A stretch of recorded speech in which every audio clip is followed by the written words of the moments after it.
সময় চারজন, আমি, মুফতি হারুন রেজার, মাওলানা মাহমুদ গনবী আর মুফতি আমির হামজা। এর মধ্যে চারজনের মধ্যে তিনজনকেই যত চেষ্টা ওরা করেছে কোনোভাবেই তারা স্বীকারোক্তি আদায় করতে পারে নাই। কিসের ভিত্তিতে পারবে? যেই কাজ আলেমরা করে নাই সেটা স্বীকারোক্তি কিভাবে পারবে? কিন্তু এর মধ্যে জেলে আমরা পেলাম মুফতি আমির হামজাকে। জিজ্ঞেস করলাম, আচ্ছা পত্রপত্রিকাও আসলো এবং সবার মধ্যে ইতিমধ্যে ছড়িয়ে গেল আপনি নাকি আদালতে 164 দিয়েছেন, আপনি নাকি অপরাধ স্বীকার করেছেন, যে আপনার কথা শুনে অমুক সংসদ ভাঙতে গিয়েছে, আপনার কথা শুনে ওই অমুক সন্ত্রাসী কর্মকাণ্ডে জড়িয়েছে, এগুলোকে আসলে আপনি স্বীকার করেছেন? তিনি বললেন, ভাই আমাদের বলেছে হুজুর যদি স্বীকার করেন তাহলে কয়েকদিনের মধ্যে জামিনের ব্যবস্থা করব, স্বীকার না করলে মামলা যে কয়টা দিব আর মরার আগে বের হতে পারবেন না, চিরকাল এখানেই থাকবেন। তা আমি কত কিছু বুঝিও না, আমাকে নিয়ে বলেছে খালি সাইন দেন, আপনার কিছু বলাও লাগবে না, লেখাও লাগবে না। ম্যাজিস্ট্রেটের সামনে বলেছে খালি সাইন দেন, আমি তো খালি সাইন দিয়েছি, কি লেখা আছে পড়িও নাই, পরে শুনি আমি নাকি এগুলা এগুলা এগুলা সব স্বীকার করে নিয়েছি। তো খেলাটা কিভাবে খেলে ওরা, যে যে যা করে নাই বিভিন্ন ভয় দেখিয়ে তার থেকে সেটা পর্যন্ত আদায় করে ছাড়ে। তো সূর্যের সঙ্গে মাঝখানে তো আর চলে না। অবশেষে নমরুদ চুপ হয়ে গেল, নবী ইব্রাহিমের আদর্শ সকলের সামনে স্পষ্ট হয়ে গেল। তাহলে আসিয়া যখন তার সামনে এবং ফেরাউনের সামনে বাচ্চা ভেসে আসলো, ফেরাউন চেয়েছিল বাচ্চাকে মেরে ফেলবে, আসিয়া বাধা দিয়ে বলেছে, লা তাকতুলু, খবরদার স্বামী আমার, মারবা না, এই বাচ্চাকে হত্যা করবে না, আমি দেব না তোমাকে এই বাচ্চাকে খুন করতে। কেন? আসা আইয়ান ফানা, আসা আইয়ান ফানা, আশা করা যায় বাচ্চাটা আমাদের উপকারে আসবে। আচ্ছা ছোট বাচ্চা কি উপকার করবে? যে উপকার আসিয়ার জন্য তার স্বামী করতে পারবে না, যে রাজা, যে উপকার তার জন্য তার হাজার হাজার গোলাম বাদী দাস দাসী চাকরানি চাকর এত কিছু ছড়া করতে পারবে না, যে উপকার তার এত বাহিনী তার এত বিশাল রাজত্ব কেউ করতে পারবে না, এই ছোট বাচ্চা দুধের বাচ্চা কি এমন উপকার করবে? কিন্তু দেখেন আসিয়ার জবান কিন্তু আল্লাহ থেকে কবুল করে নিয়েছে। উপকার করেছে নাকি করে নাই? এই নবী মুসার বদৌলতেই তো সে কালেমা পড়ার সৌভাগ্য পেয়েছে, লা ইলাহা ইল্লাল্লাহ মুসা কালিমুল্লাহ, এই কালেমা পড়ে দুনিয়া থেকে যেতে পেরেছে। তাহলে আল্লাহ তার জবান থেকে কবুল করেছে। আমাদের মাঝে তো আর নবী আসবে না, কিন্তু নবীর ওয়ারিস তো আছে। আমাদের মাঝে নবী আসবে না, নবীর ওয়ারিস তো আছে। তো নবী মুসা নবী হবে এটা কি আসিয়া জানতো নাকি? সেই সময় আসিয়ার কল্পনাও ছিল না, কিন্তু হবু নবীর খেদমত করার বদৌলতেই আল্লাহ তাকে এত ভালো ইমানদার বানিয়ে দিয়েছে। আমি আপনাদের প্রতি আশা রাখি, হবু ওয়ারিসে নবী যারা, হবু ওয়ারিসে নবী যারা, আজকের ছাত্রই তো আগামী দিনের আলেম ইনশাআল্লাহ, আজকের ছাত্রই তো আগামী দিনের হাফিজ ইনশাআল্লাহ। তো নবীকে পাই নাই, কিন্তু নবীর ওয়ারিস হওয়ার পথে যারা আছে তারা তো আমাদের সামনে। আমরা যদি তাদের খেদমত করি যথাযথভাবে, আল্লাহ আমাদেরকেও জামানার আসিয়ার মতো ইমান দিয়ে দিতে পারে। আরে যাদেরকে মূল্য দেয় আসমানের ফেরেশতা, দেখলে ডানা বিছিয়ে দেয়, যাদের জন্য দোয়া করে গর্তের পিঁপড়া থেকে সমুদ্রের মাছ, অনবুঝ গুরুত্ব আমরা যদি না বুঝি, এর চাইতে বড় দুঃখের বিষয় কিছু হয় না। সুতরাং যারা আলেম হওয়ার চেষ্টা আছে তাদেরকে নিজের সন্তানের মতো আপন ভাবতে শেখেন। ইনশাআল্লাহ আসিয়াকে আল্লাহ যেভাবে কবুল করেছে আল্লাহ আমাদেরকে কবুল করবে ইনশাআল্লাহ। রাজি আছেন? রাজি আছেন? তো আসিয়ার জীবনের একটা কথা আল্লাহ বিশেষভাবে স্মরণ করছেন, স্মরণ করো সেই সময়ের কথা যখন আসিয়া বলছিল। কখন এটা? আসিয়া ঈমান আনার জন্য তার উপর এমন জুলুম শুরু হলো, ফেরাউন জল্লাদ ডেকে বলল, আমার স্ত্রীকে ধরে গা থেকে চামড়া ছিলতে শুরু করো। ছাগলের চামড়া ছেলে দেখেছেন? গরুর চামড়া ছেলে দেখেছেন? আসিয়ার ব্যাপারে জীবিত অবস্থায়, মরার পরে না, জীবিত অবস্থায় জল্লাদ ডেকে বলল, তার চামড়া গা থেকে ছিলতে থাকো, তুলতে থাকো, খসাতে থাকো, একটু একটু ছিলবার জিজ্ঞেস করবা যে এবার তো অন্তত ফেরাউনকে রাত মানবা, এবার তো অন্তত মুসার রাতকে পরিত্যাগ করবা, এবার তো অন্তত পূর্বের আদর্শ ফিরে আসবা, এবার তো অন্তত নতুন ভণ্ডামি পরিত্যাগ করবা। এভাবে এভাবে শুধু একটু একটু করে ছিলবা, একটু একটু করে প্রশ্ন করবা। তো শুরু হয়ে গেল জুলুম। আপনি চিন্তা করেন, একজন নারী যিনি রাজার স্ত্রী, তার মানে রানী, রানী সারা জীবন তার চাইতে বেশি সুখে কে থাকে? সারা জীবন আরামে, সারা জীবন বিলাসিতায় যার দিন কাটে, তার জন্য কষ্ট সহ কিন্তু সহজ ব্যাপার না। আপনারা যারা গ্রামের মুরব্বী আছেন, অনেক গ্রামের মুরব্বী আমাদের শহরের অনেক জোয়ানের চাইতে শক্তিশালী নাকি শক্তিশালী না? আরে বলুন না, গ্রামের অনেক মুরব্বী, এই যে এই এলাকার মধ্যে কয়জন মুরব্বী আপনি খুঁজলে দেখবেন অনেক বেশি রোগ ব্যাধি আছে, অথচ আপনার চাইতে বেশি রোগ ব্যাধি দেখেন শহরে 35-40 হলে হয়ে আর নড়তে চড়তে পারছে না। এই যে খাবারের সময় মুতাল্লি সাহেব, মানে এই যার জমির উপর মাহফিল করছি, যার জমির উপর স্কুল, যার জমির উপর মাদ্রাসা, একসাথে বসে খাবার খেলাম। কথা প্রসঙ্গে কয়েকটা জিনিস শুনে আমার অনেক ভালো লাগলো। যেমন জিজ্ঞেস করলাম বাচ্চা কাচ্চা কয়জন, বললো হুজুর 14 জন। এর মধ্যে 4 জনকে আল্লাহ নিয়ে নিয়েছে, 10 জন আছে, তো সমান সমান 5টা ছেলে 5টা মেয়ে। আলহামদুলিল্লাহ, আমার দিল জুড়িয়ে গেল। আমাদের সাথে একজন বললেন, আরে আপনি তো নবীর গর্বের সহযোগী হয়ে গেলেন, কারণ কিয়ামতের দিন উম্মত বেশি হলে নবীজি গর্ব করবেন, হাদিসে আছে। এজন্য নবী বিয়েও করতে বলেছেন এমন বংশে যেখানে নারীদের বাচ্চা কাচ্চা বেশি হয়ে থাকে, কারণ যেই ঘরে যত বেশি বাচ্চা পয়দা হবে ইমানের পক্ষে থাকবে, কিয়ামতের দিন নবী এই উম্মত বেশি হলে গর্ব করবে। একজনই যদি এত গর্বের অংশীদার হয়, আলহামদুলিল্লাহ। এরপর তিনি শুনলেন, হুজুর আবার ভাইবেন না, বিয়া মনে হয় বেশি করছি, বিয়া কিন্তু একটা। এই বাক্যই তিনি বলেছেন, ভাইবেন না। অনেকে আবার ভাবতে পারেন যে না, মনে হয় 2 বিয়া বা 3 বিয়া আছেন, 2 বিয়া না 3 বিয়া, এজন্য 14টা না, বিয়া আমার একটা। আমি বললাম, আচ্ছা উনি সুস্থ আছেন এখনো? বললো সুস্থ তো আলহামদুলিল্লাহ, আমার চাইতে বেশি সুস্থ, এখনো সেই রকম রান্না বান্না করে বেড়ায়। শুনে আলহামদুলিল্লাহ ভালো লাগলো। দোয়া করলাম মনে মনে, আল্লাহ তাকে আরো দীর্ঘজীবী করুন, আরো নেক হায়াত দান করুন। জিজ্ঞেস করলাম তাহলে নাতিপতি তো আরো ভালোই হওয়ার কথা। বললেন 24-26 জন তো হবেই। বুঝলাম অ্যাকুরেট হিসাবই নাই, মানে মোটামুটি টিম তো ক্রিকেট ফুটবল টিমের চেয়ে বড় হয়ে গিয়েছে। আমি বললাম তাহলে তো আপনার ঘরই এক স্কুল হয়ে গিয়েছে, সারা জীবন মাস্টারি করলেন, ঘরই এক স্কুল হয়ে গিয়েছে। আলহামদুলিল্লাহ, সৌভাগ্যের বিষয় বটে। হ্যাঁ, এখান থেকে যুবকরাও শিক্ষা গ্রহণ করেন। যারা আবার এখন ইদানিং ডায়লগ ছাড়েন, 2টি সন্তানের বেশি নয়, একটি হলে ভালো হয়, নাম দিয়েছে সুখী সংসার। বাচ্চা হয় না, নাম দিয়েছে সুখী সংসার। একটা বাচ্চা, 2টা বাচ্চা, নাম দিয়েছে সুখী সংসার। তো মুরব্বীকে জিজ্ঞেস করেন তার সংসার কি অসুখী সংসার নাকি? আরো আমার সামনে যত মুরব্বী আছে, আমি একজন প্রশ্ন করলে অনেকে আলহামদুলিল্লাহ, বিশেষ করে ময়মনসিংহে জবাব দিবে, না হুজুর একজন নিয়ে বয়ান দিলে চলবে, আমরা আছি এই কাতারে, আছে আলহামদুলিল্লাহ। তো দেখা যাচ্ছে তাদের জীবনে কারো সুখ ছিল না, সব সুখ এই যুগের ইয়াং পোলাপানের ভেতরে এসেছে, নাউজুবিল্লাহ। অথচ এখন সংসার ভাঙার হার আগের চাইতে বেশি, পরকীয়ার হার আগের চাইতে বেশি, দাম্পত্য কলহের হার আগের চাইতে বেশি, পাপও বেড়েছে, আমার আল্লাহ ধীরে ধীরে সুখও কমিয়ে দিয়েছে।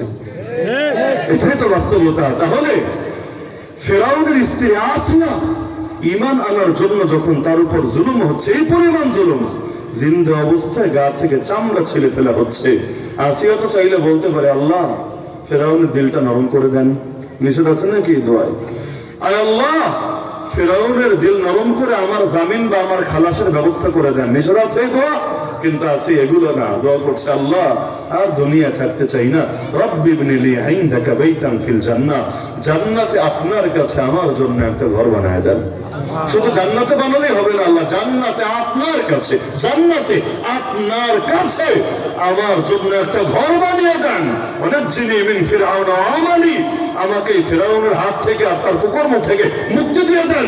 কারণ ওর ঘরে থাকলে ইচ্ছায় অনিচ্ছায় জালেমের খেদমত আমার করাই লাগবে, লাগবে না? আর স্ত্রীর স্বামীর ঘরে থাকে, খেদমত লাগবে না? স্বাভাবিক ব্যাপার তো। তা আমি জালেম হতেও চাই না, জালেমের কোন খেদমত আমি করতে চাই না। সুতরাং আল্লাহ আমাকে ফিরআউন আর তার সব জুলুম থেকে, তার কুকর্ম থেকে মুক্তি দিয়ে জান্নাতে আপনার কাছে আমার জন্য একটা ঘর বানিয়ে দেন। আল্লাহ এটা কোরআনে কেন আনলেন? কারণ আমার আল্লাহ এত বড় খুশি হলেন, আল্লাহ অনেক সন্তুষ্ট হলেন। আর বান্দা যখন চূড়ান্ত জুলুমের সময় আল্লাহকে স্মরণ করে, নিজের বিপদের, নিজের আখিরাতের কথা স্মরণ করে, তার বিপদ যত বড় হোক না কেন, ওই বিপদ তার কাছে পানির চাইতেও সহজ মনে হতে থাকে।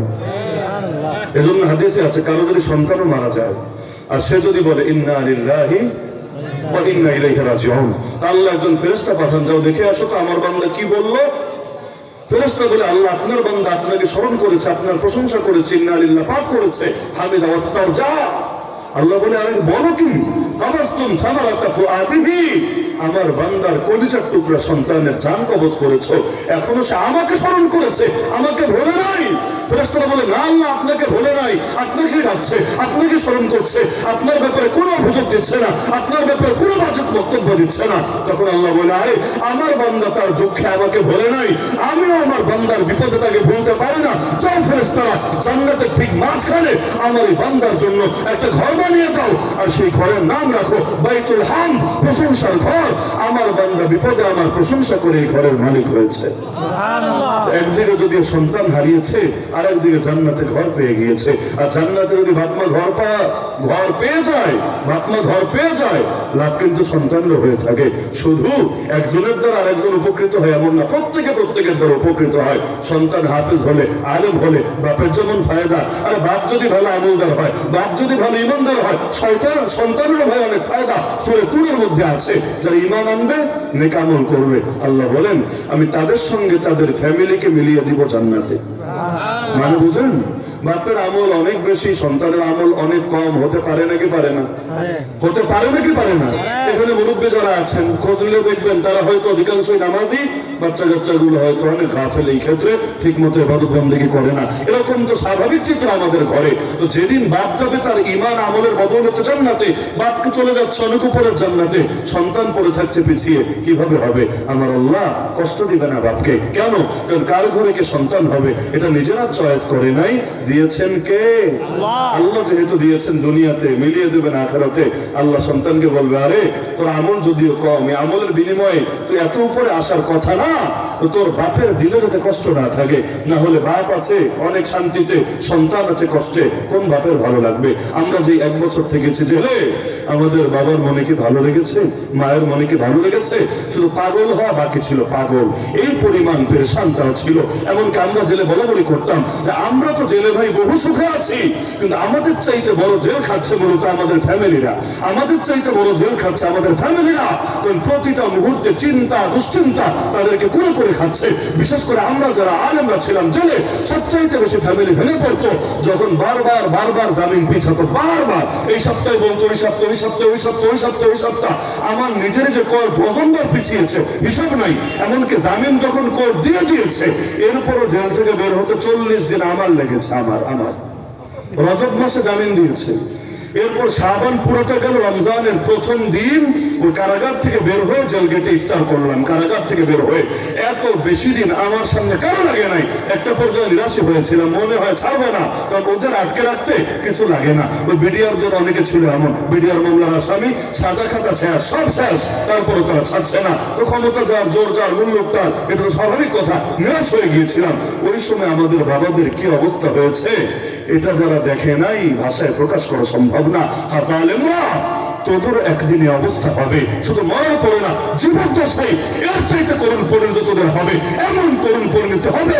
আমাদের জন্য তো বহুত মা বোনের রোজাও রেখেছে, আমাদের জন্য বহুত মাদ্রাসা কোরআন খতম হয়েছে, আমাদের জন্য এই দেশে হাজার হাজার যুবকরা নিজেদের চোখের পানিও ফেলেছে। তোদের যখন কোন চূড়ান্ত পরিণতি নেমে আসবে, এই দেশে মিষ্টির দোকানে একটা মিষ্টিও বাকি থাকবে না, পাবলিক খুঁজে যাবে। আগুন নিয়ে খেলা করতে হয় না, আগুন নিয়ে খেলা করতে হয় না, না হলে সে আগুনই গদি পুড়িয়ে ছাড়ে। এই জালেমরা আগুন নিয়ে খেলতে শুরু করেছিল, যার কারণে মাজলুমদের বদয় ওদেরকে ধ্বংস করে ছেড়েছে। না হলে যে আসি এত পাক্কা ইমানদার হলো, এত পাক্কা ইমানদার, যার কথা কোরআনে চলে আসলো, ওই আসিয়ার স্বামী শেষ সময়ে কিন্তু কালেমাও পড়তে চেয়েছিল। ফেরাউন কালেমা পড়তে চায় নাই? আমার আল্লাহ কিন্তু পছন্দ করেন নাই। ফেরেশতা গিয়ে মুখের মধ্যে ভেতর থেকে নিয়ে, সমুদ্রের নিচ থেকে নিয়ে ওই কাদামাটি ঢুকিয়ে দিয়েছিল। আরে চুপ থাক, তোর মুখ থেকে আল্লাহ কালেমা শুনতেই চায় না। আল্লাহ তোর কালেমা তৌফিক দিবে না, কারণ তৌফিক ছাড়া তো কিছুই করা যায় না। এখানে যারা আছেন ঠিক মতো নামাজ পড়েন না, বন্ধ তো ফজরটা পড়েন না। আপনি তো ভাবছেন আমি পড়ি না, কিন্তু ভাবা দরকার ছিল আল্লাহ তো আমাকে কবুল করছে না। আরে ভাই, আল্লাহ কবুল না করলে কেউ পড়তে পারে না, পড়া সম্ভবই না। এজন্য মুয়াজ্জিন যখন বলে হাইয়া আলাস সালাহ, হাইয়া আলাল ফালাহ, আমরা জবাবে বলি লা হাওলা ওয়ালা কুওয়াতা ইল্লা বিল্লাহ। অর্থ কি? অর্থ তো এটাই, ওই মুয়াজ্জিন আমাকে ডাক দিলা, আমি চাইলে আসতে পারবো না, আমার কোনো শক্তি নাই, আমার কোনো সামর্থ্য নাই, একমাত্র আল্লাহর তৌফিক ছাড়া। লা হাওলা মানে কোনো শক্তি নাই, ওয়ালা কুওয়া কোনো ক্ষমতা নাই, ইল্লা বিল্লাহ আল্লাহর তৌফিক ছাড়া, আল্লাহর তৌফিক ছাড়া। আপনি ভাবছেন পড়ছেন না, আপনার ভাবা দরকার ছিল কি এমন পাপ করলাম জীবনে আল্লাহ আমাকে তার ঘরের মেহমান বানাচ্ছেন না। তাহলে আসি এখান থেকে শিক্ষাটা আমরা নিতে পারি। আখিরাত যদি সামনে রাখেন, দুনিয়ার কঠিন থেকে কঠিন পরিণতিও সহজ হয়ে যাবে ইনশাআল্লাহ, তাই না? আসিয়ার গা থেকে চামড়া ছিঁড়ে ফেলছে, আমি হলেই ঠিক থাকতে পারতাম কিনা আমার সন্দেহ আছে। আপনার ইমানের উপর আপনার আত্মবিশ্বাস থাকতে পারে, কিন্তু আমি আমার নিজের সন্দেহ আছে। আমাকে যদি জিন্দা অবস্থায় এভাবে চামড়া ছিঁড়তে শুরু করতো, আমি লা ইলাহা ইল্লাল্লাহ ধরে রাখতে পারতাম কিনা সন্দেহ আছে। কিন্তু আসিয়া সারা জীবন ওই জালেমের ঘরে, কাফেরের ঘরে, তাগুতের ঘরে যে নিজেকে খোদা দাবি করেছে, ওর ঘরে থেকেও এমন মজবুত ঈমান আল্লাহ দান করেছে, কোন আহ উহ বলে নাই, চিৎকার চেঁচামেচিও করে নাই, কোন আফসোস, কোন মজারি নাই। তার শুধু দোয়া একটা, রব্বি ইবনি লি ইনদাকা বাইতান ফিল জান্নাহ, রব্বি ইবনি লি ইনদাকা বাইতান ফিল জান্নাহ, হে আমার রব, জান্নাতে আপনার নিকট আমার জন্য একটা ঘর বানায় দেন। এজন্য আখিরাতকে সামনে রাখেন, দুনিয়া সব সহজ হবে। আরে নামাজ রোজা তো সহজ হবেই, আল্লাহ দিনের জন্য যে জান দেওয়া লাগে এটা সহজ হয়ে যাবে ইনশাআল্লাহ। আখিরাত সামনে রাখতে রাজি আছেন? আখিরাত সামনে রাখতে রাজি আছেন? পড়ালেখা করে, অনেক কষ্ট করি, অনেকে করে, সবাই ভাই সুখে পড়ালেখা করার কপাল হয় না, অনেক কষ্ট করেই করে। তারপরে কেন করে? ওই যে ছোটবেলায় তাকে শিখিয়েছে পড়ালেখা করে যে গাড়ি ঘোড়ায় চড়ে সে, যদিও মিথ্যা কথা। পড়ালেখা করলে গাড়ি ঘোড়ায় চড়বে, কি গ্যারান্টি আছে? বহুত মূর্খ নিজের নাম লিখতে পারে না, অনেক বড় গাড়ি ঘোড়ায় চড়ে, বহুত শিক্ষিত, বেকারত্বের অভিশাপ নিয়ে দিনের পর দিন ঘোরে, কোনো গ্যারান্টি নাই। তারপরে এক স্বপ্ন নিয়ে কষ্ট করে, তা আমি কেন কষ্ট করব না? যেখানে আমার সামনে নিশ্চিত শান্তি আছে, নিশ্চিত সুখ আছে, নিশ্চিত জান্নাত আছে। দুনিয়ার জন্য খাটলে সবাই সফল হবে না, কিন্তু আখিরাতের জন্য খাটলে কেউ লস খাবে না, লসের কোনো প্রশ্নই নাই। আপনি আল্লাহর জন্য ঈমান আমলের মেহনত চালাবেন, আর আল্লাহ আপনার হালাক করবেন, কোশ্চিন কালেও সম্ভব না, বরঞ্চ আল্লাহ আপনাকে অন্তত 10 গুণ বেশি দিয়ে দেবেন ইনশাআল্লাহ। সুতরাং আসিয়ার জীবনী থেকে আমরা কয়েকটা শিক্ষা আলোচনা করলাম, এর মধ্যে দুইটাকে আবারও স্মরণ করিয়ে দিই। এক নম্বর হলো খেদমতে কমতি করবেন না, দ্বীনের খেদমত, উলামায়ে কেরামের খেদমত, মসজিদ মাদ্রাসার খেদমত, কোরআনের খেদমত। পারবেন ইনশাআল্লাহ? পারবেন ইনশাআল্লাহ। আর দ্বিতীয় সবক আমরা পেলাম সর্বদা আখিরাতকে সামনে রাখা। আখিরাত যদি সামনে থাকে, দুনিয়ার যে কোনো পরিস্থিতি ইনশাআল্লাহ আমাদের জন্য একদম সহজ মনে হবে। আল্লাহ আমাদেরকে আসিয়ার জীবনী থেকে এই দুইটা শিক্ষা হাসিল করার তৌফিক দান করুন। আপনাদের প্রতি আমার দিল থেকে আবারও ভালোবাসা থাকলো। এ কারণে এই টাইম আগেই বলেছে, আমি ময়মনসিংহের জন্য আওয়াজের এখন টাইমই হবে নাই, কিন্তু তারপর আলহামদুলিল্লাহ তাকায় দেখেন কোন জায়গা খালি আছে। এই মহব্বত কার জন্য? আল্লাহ মহব্বতকে কবুল করুন। কিন্তু মনে রাখবেন, একদিন ওয়াজ শুনলেই হবে না, ওয়াজ একদিন, আমল হবে প্রতিদিন। ওয়াজ একদিন, আমল হবে, প্রমাণ হবে আগামীকাল ফজর থেকে ইনশাআল্লাহ। প্রমাণ হবে আগামীকাল ফজর থেকে ইনশাআল্লাহ। আগামীকাল ফজর পড়বেন কে কে? ইনশাআল্লাহ। আগামীকাল থেকে নিয়মিত পড়বেন কে কে?